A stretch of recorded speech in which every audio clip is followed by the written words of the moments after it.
ఏదైనా సరే జీవితకాలంలో గుర్తుంచుకోవాల్సిన విషయం ఏంటంటే, నర్సరీ వాళ్ళ దగ్గరికి వెళ్ళినప్పుడు వాళ్ళు 2-3 ఇయర్స్ 4 ఇయర్స్ మొక్క ఇచ్చేస్తారు. సార్ ఇది పెట్టుకోండి, నెక్స్ట్ ఇయర్ కాయలు కాసేస్తుంది, దీని ఏజ్ 3 ఇయర్స్ అంటారు. అవి ఎట్టి పరిస్థితిలో మీరు తీసుకోకూడదు. ఫ్రీగా ఇచ్చినా తీసుకోకూడదు. దానికి మదర్ రూట్ ఉండదు. అది అమ్మకోలేక మనకు అమ్ముతున్నాడు ఆయన. అది 3 నెలలకి దాని స్థానాన్ని మారుస్తారు. దాన్ని లేదా పాతుకుపోతూ ఉంటుంది మదర్ రూట్ కవర్లోంచి వచ్చేసి, దాన్ని కత్తిరించి మళ్ళీ అక్కడ పెడతారు. అమ్మే అంతవరకు దాన్ని మనకు అంటగట్టాలని చూస్తారు. మన కారు దిగంగానే 3 ఏళ్ళ కంటే నెక్స్ట్ ఇయర్ కాయ కాస్తుంది అనుకుంటాం మనం, కానీ దానికి మదర్ రూట్ ఉంటుంది. అలాంటి మొక్కలు మీరు తీసుకోకూడదు. 6 months 1 year ఉన్న మొక్కలే మీరు తీసుకోవాలి.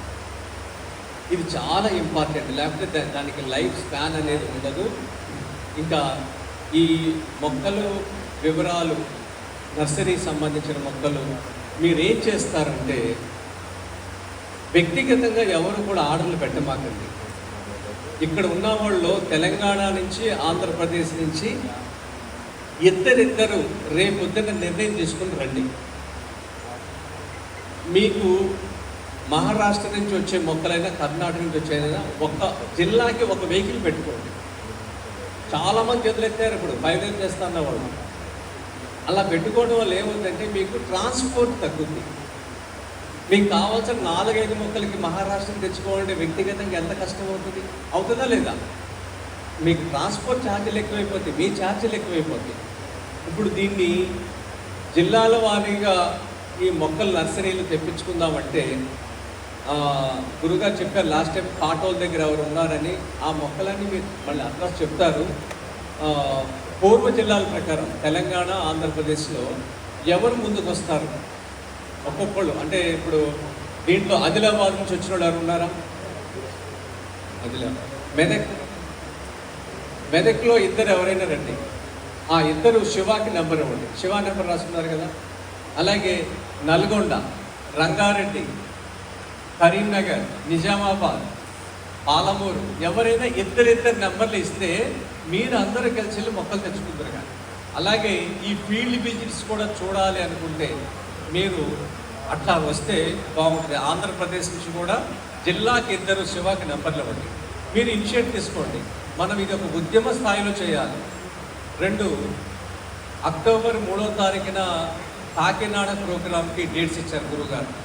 దీనికన్నా ప్రమాణంగా చేయాలి. మనం యువకులతో నింపాలి. నేను అడిగాను గురుగారు, నాకు పెద్ద వాళ్ళు ఎక్కువ మంది వస్తున్నారు, వీళ్ళు మనసున్న శరీరం సహకరించదు. అందుకని నెక్స్ట్ ప్రోగ్రాంలో మనం యువకుల్ని మహిళల్ని కూర్చోబెట్టాలి. మీరు ఇక్కడ ఎవరైతే వచ్చారో ఇంత చక్కని పాఠం నా జీవితకాలంలో 18 ఏళ్లలో క్లాస్ నేను ఎప్పుడు ఆర్గనైజ్ చేస్తూ ఉంటా, తిరుగుతూ ఉంటాను. ఈసారి నేను కూర్చున్నా వినాలని. ఎన్ని విషయాలు చెప్పారు. అందుకని మీరు ఇక్కడ ఎవరైతే విని ఆచరిస్తున్నారో, రాని వాళ్ళు ఎవరైతే మీ ఊర్లో ఉన్నారో వాళ్ళు మీకు తెలుసు, ఫలానా వాళ్ళైతే దీనికి మంచిది జరుగుతుంది, ఫలానా వాళ్ళైతే తింటారు అని మీకు అనిపిస్తూ ఉంటుంది కదా. వాళ్ళని మీరు కాకినాడ తీసుకొచ్చి పని చేయాలి. కాకినాడలో ఈ ప్రోగ్రాం 5 రోజులు అద్భుతంగా చేద్దాము. సభల కార్యక్రమం టీంని కూడా నేను దీంట్లోకి ఇన్వాల్వ్ చేస్తాను. మీకు భోజనాలు కానీ ఇలా కూర్చున్నప్పుడు నీళ్ళు ఇవ్వడం కానీ మిమ్మల్ని కదలకుండా చేస్తాం. అన్ని సౌకర్యాలు చూస్తాం. ఇది నా ఈ ప్రోగ్రాం ముందు తర్వాత, కాకినాడ ప్రోగ్రాం తర్వాత మనం కర్ణాటకను దాటి వెళ్ళాలి. నెక్స్ట్ 5 yearsలో మన టార్గెట్ అది 5 లక్షల ఎకరాలని మనం వరిని తగ్గించాలి. దీని మీద ఇంకొక 5 సంవత్సరాలకు మనందరం కలిసి పట్టుగా గట్టిగా పనిచేద్దాము. ఈ నర్సరీ సంబంధించిన విషయాలు, అలాగే చాలామంది కూరగాయ విత్తనాలు అడిగారు. వాళ్ళ నెంబర్లు అన్నీ కూడా మళ్ళీ గురువుగారితో మాట్లాడి రేపు సెషన్లో మీకు నేను అనౌన్స్ చేస్తాను. ఇంకా వరి విత్తనాలు కూడా అడిగారు. వరి విత్తనాల నెంబర్లు కూడా మీకు వైవిధ్యమైన ఇంకా పాత విత్తనాలు అంటే ఉన్నాయంటే మన చందోల్ గారి దగ్గర ఉన్నాయి, లేకపోతే తరకటూరులో నా దగ్గర 300 వెరైటీస్ ఉన్నాయి. ఇది పావు కేజీ, హాఫ్ కేజీ అలా ఉన్నాయి. మీకు కావాలంటే అవి ఇస్తాను. అంటే మనం ఈ 18 సంవత్సరాల్లో కొన్ని విత్తనాలనే మనం వాడుకలో తెచ్చాం. బహురూపి, నారాయణ కామిని, రత్నచోడి, నవార, కులాక, ఇంకెలాంటివి చాలా ఉన్నాయి. అవి వాడుకలోకి తేవాలి. మీలాంటి వాళ్ళు తీసుకుంటే నేను ఇచ్చేస్తాను మీకు.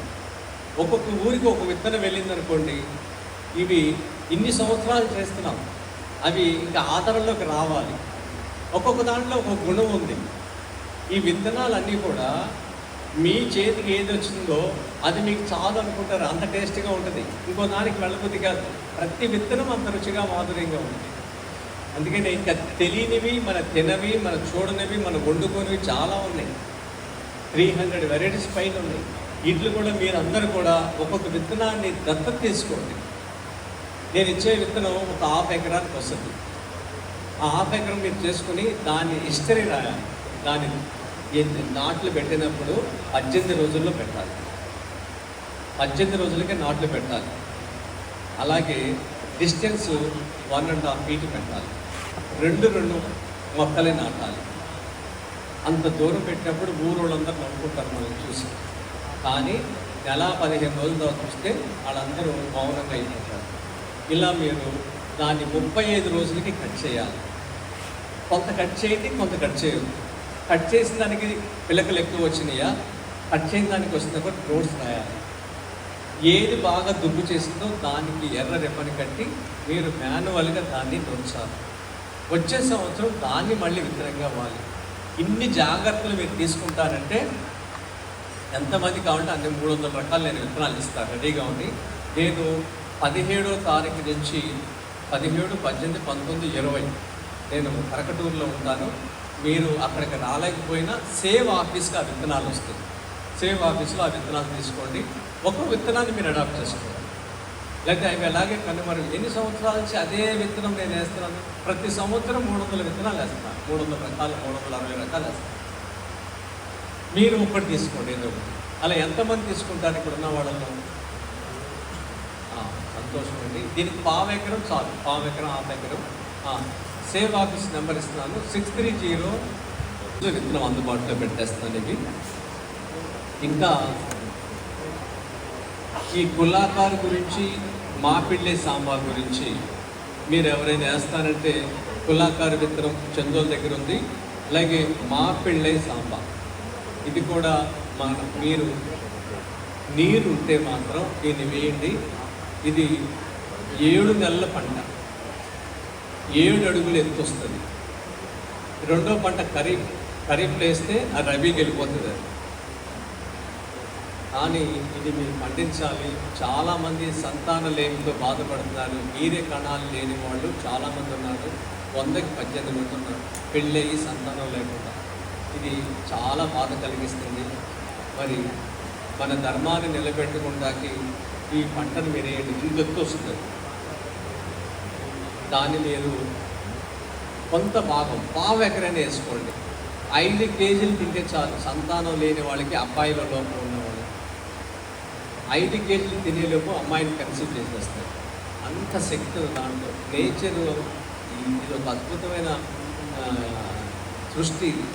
ఒక్కొక్క విత్తనంలో ఒక గుణాన్ని ఇచ్చాడు భగవంతుడు. అవన్నీ మనం తెలుసుకునేసరికి మన జీవితాలు అయిపోతుంది. ఇది కూడా మీరు వేస్తారంటే ఆ విత్తనం మీకు ఇస్తాను.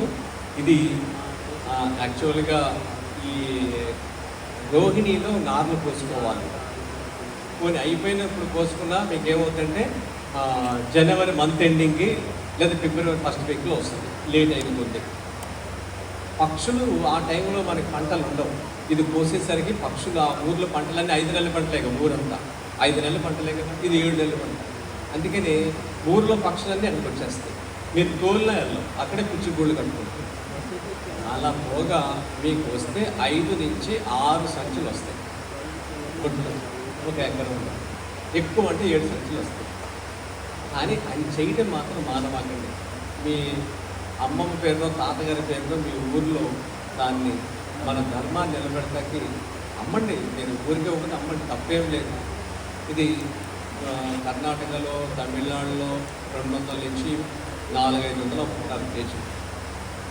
మరి అంత తక్కువ వచ్చినప్పుడు మరి వైపులు కాదు కదా. అలా చేయండి. అట్లా ఇంకా ఈ విత్తనాల సంగతి రేపు గురువుగారి దగ్గర నేను తీసుకుని రేపు అనౌన్స్ చేస్తాను. ధన్యవాదాలు.